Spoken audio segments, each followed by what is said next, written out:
Hey there, this is Alex Kluget. I'm here from Toronto Home Experts, and I'm here to dive into the February 2023 Toronto real estate market update. So, if anyone watched our video last month, knew that or can recall that I predicted that we are going to see an uptick in activity for the month of February once the numbers come out.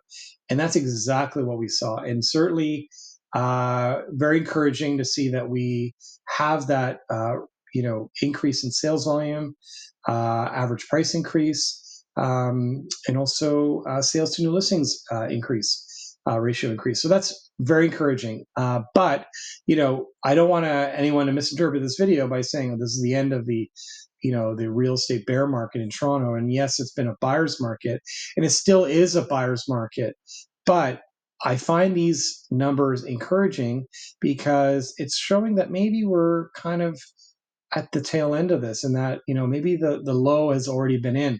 The average price low is in December, and maybe that's the lowest we'll see in this market cycle. I don't know, but certainly these trends are encouraging. And let's dive into the numbers, and I'll give you my thinking along the way as well. Okay, so sales volume. When we're comparing to last year, February, we were at the peak of the market, right?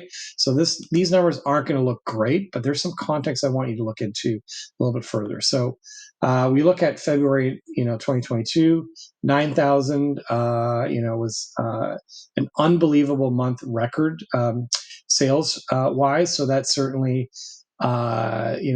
surprising that we also have now the lowest sales volume on record, relatively speaking. So that there's a pretty huge dichotomy here. But one thing I find that's encouraging is that sales volume actually increased by 55% relative to where we were last month.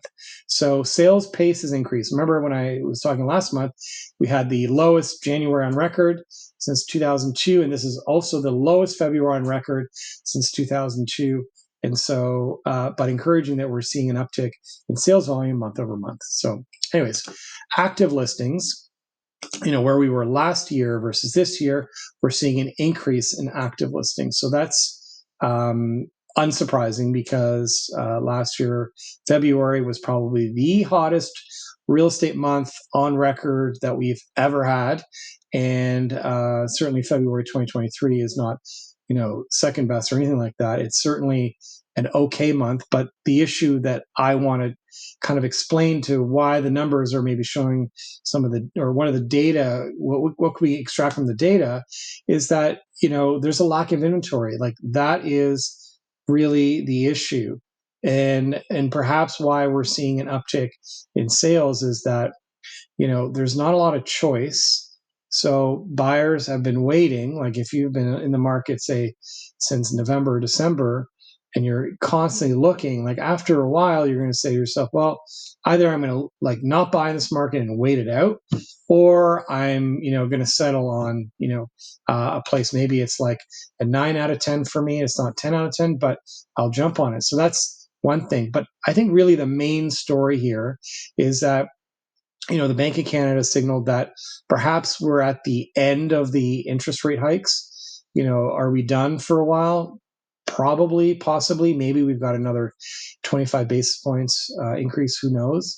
But I think buyers are now saying like, okay, I feel comfortable shopping now because I have to move for whatever reason, and knowing that rates aren't going to spike for the next several months, that's perhaps giving some peace of mind for buyers out there. So yeah, lack of inventory, stabilization of interest rates, I think are two key themes for this past month.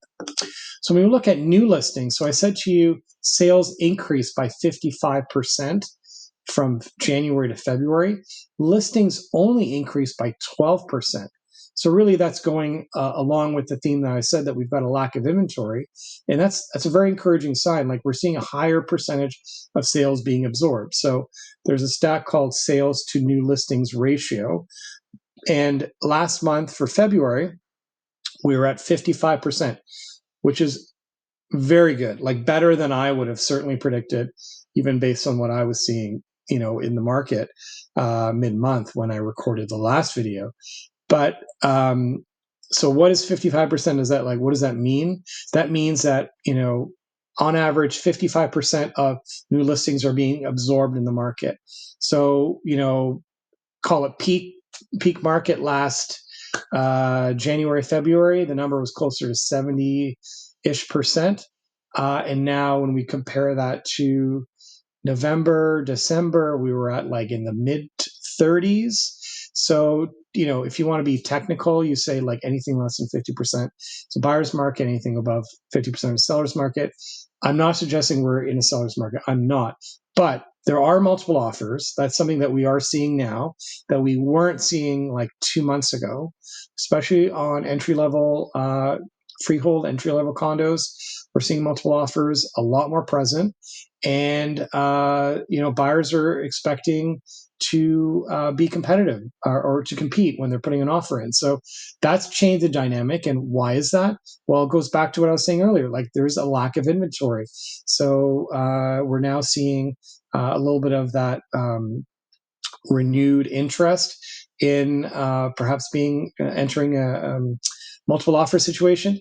But what does that mean for price? Like, are we seeing, like, just because things are selling in multiple offers doesn't mean prices are going up significantly. I'm going to talk about price shortly because I think that's the next slide. It is average price. So last year to this year, we're down 18% as a market whole. When we compare certain pockets of the GTA, they perform very differently. But when I'm looking at average price, and I'll actually show you this next slide, we're going to look at the trends from November 2021 to February 2023. And if you look at this graph, the low of this market was last month, January.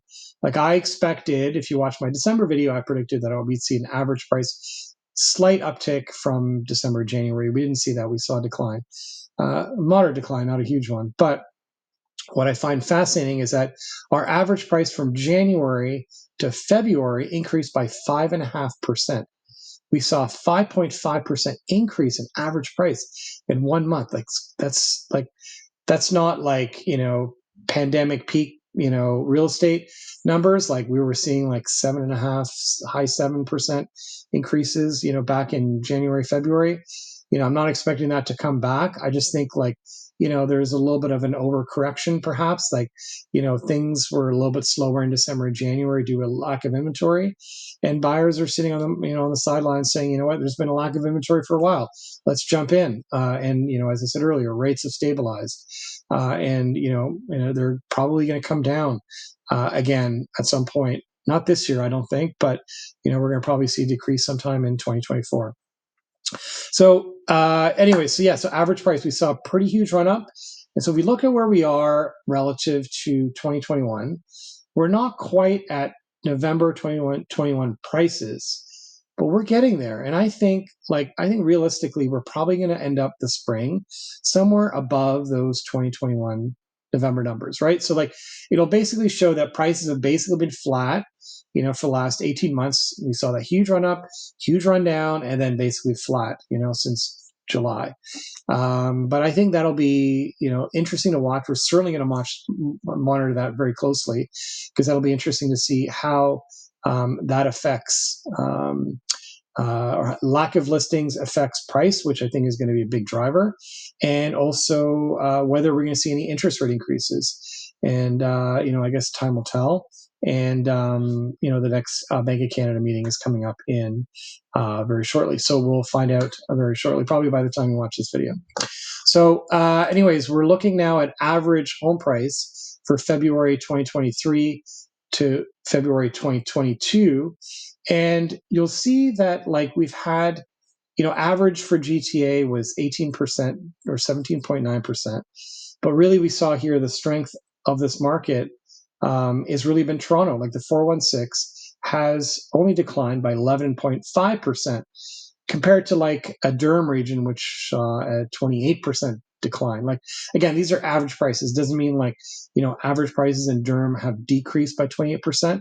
But as I said before in previous videos, like we saw a huge run up in prices for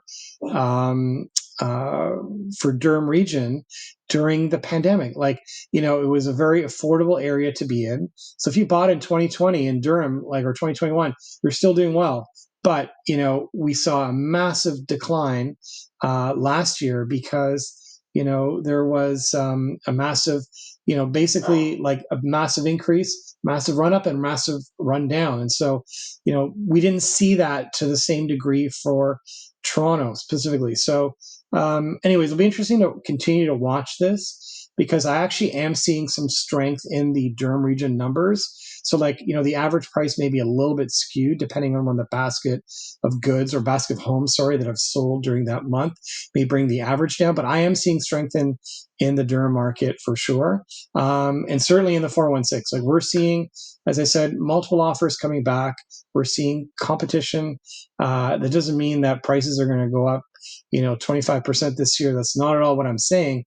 I'm saying it's encouraging that we're seeing renewed interest from buyers, and that quite possibly we're seeing the end of the decline, or the low has already been set in to the market. But we're going to be watching these numbers very, very closely. So, anyways, hope you've really enjoyed this market update video snapshot.